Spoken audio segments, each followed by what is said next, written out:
back here in Australia, I tell you that. It's wonderful to be back because I love this country. I love it. And the last time I was here, I said, I'll be back. So I'm back, and it's really terrific. And I tell you, one of the great things that I always will remember is that I won my last Mr. Olympia competition here in Australia. In Sydney at the Sydney Opera House. And I remember that how proud I was that we were at the same stage as those greats like Pavarotti and Frank Sinatra were performing at, and also the same theater where the Queen Elizabeth watched the opera there, and Pope John Paul held Mass. I mean, this is really a historic building, known all over the world, and we bodybuilders felt like you really have arrived now being on that stage. So it was really terrific, and it is really something that I have fond memories of that moment.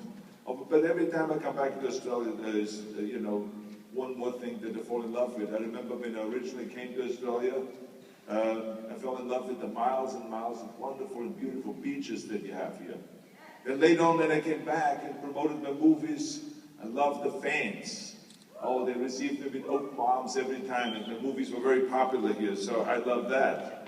And then when I became governor, I learned how impressive and the kind of great work that was done here in Australia to protect the environment and to create a great renewable energy future. So I love that. And today I love being back here again for the 21st Century Financial Education Summit. So this is really nice. I want to say thank you to Jamie McIntyre for inviting me here today.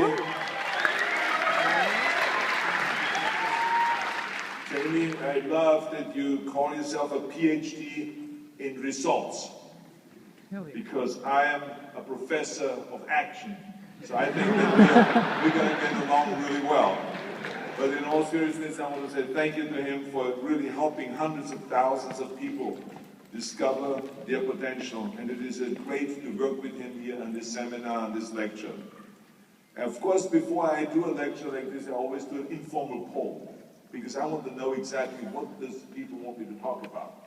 And so there was interest in the numbers. They were kind of all over the place. 40% of the people wanted me to talk about politics and about policy. And 50% of the people wanted me to talk about bodybuilding and about fitness. Yeah.